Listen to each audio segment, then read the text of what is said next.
آج کی اس گفتگو میں ہم ایک ایسے موضوع پر بات کرنے والے ہیں جو ہماری روزمرہ کی زندگی سے بہت گہرا تعلق رکھتا ہے۔ ہم دولت اور وقت کے درمیان جو ایک پیچیدہ تعلق ہے نا، اس پر ایک ڈیپ ڈائیو کرنے والے ہیں۔ ہاں، اور اس تفصیلی جائزے کا اصل مقصد ہی یہی ہے کہ ہم اس تحریر کے اہم حصوں پر روشنی ڈالیں، جسے پارٹ 7 فریڈم کا نام دیا گیا ہے۔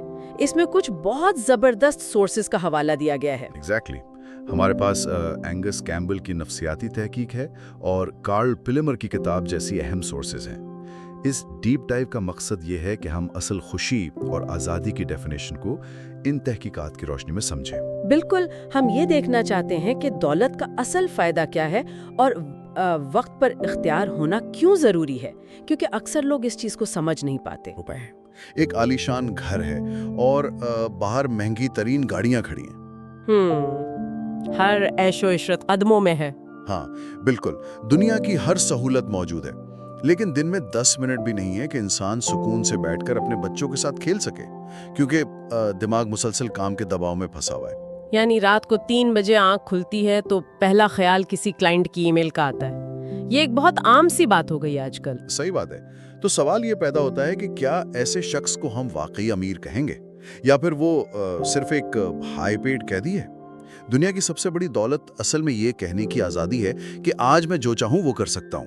یہ جو ایلوژن ہے نا کہ پیسہ اصل میں صرف اشیاء خریدنے کے لیے ہوتا ہے، یہی ہماری سب سے بڑی غلط فہمی ہے۔ خوشی ایک انتہائی پیچیدہ موضوع ہے۔ ہاں، لوگ مختلف چیزوں سے خوش ہوتے ہیں۔ ایگزیکٹلی، لیکن ان تمام مختلف خواہشات کے پیچھے ایک بنیادی چیز مشترک ہے، ایک یونیورسل ڈینومینیٹر جسے ہم کہہ سکتے ہیں، اور وہ ہے اپنی زندگی پر مکمل اختیار ہونا، یعنی کنٹرول ہونا۔ اچھا، تو یہ جو خوشی اور اختیار کا تصور ہے، اس کو اگر ہم تھوڑا علمی بنیاد فراہم کریں تو تحریر میں ایک 1981 کی مشہور نفسیاتی تحقیق کا حوالہ ہے نا؟ ہاں بالکل، اینگس کیمبل جو کہ یونیورسٹی آف مشیگن کے ایک بہت مشہور سائیکالوجسٹ تھے، انہوں نے اپنی کتاب the sense of well being in America میں اس پر تفصیلی بات کی ہے۔ رائٹ، اور ان کی تحقیق میں لوگوں کی آمدنی یا تعلیم کا خوشی سے تعلق دیکھا گیا تھا۔ اصل میں انہوں نے یہی معلوم کیا کہ خوشی کا تعلق آمدنی، تعلیم یا کسی خاص علاقے سے اتنا نہیں ہے جتنا اس بات سے ہے کہ انسان کو اپنی زندگی پر کتنا اختیار محسوس ہوتا ہے۔ ویٹ، واقعی؟ مطلب آمدنی اور تعلیم پیچھے رہ جاتے ہیں کنٹرول کے آگے؟ صحیح میں، کیمبل کی تحقیق کا نتیجہ یہی تھا کہ کسی بھی مادی چیز سے بڑھ کر اپنی مرضی کے فیصلے کرنے کا احساس زیادہ خوشی دیتا ہے۔ پیسے کی اصل قدر یہ ہے کہ یہ وقت خریدنے کی طاقت دیتا ہے۔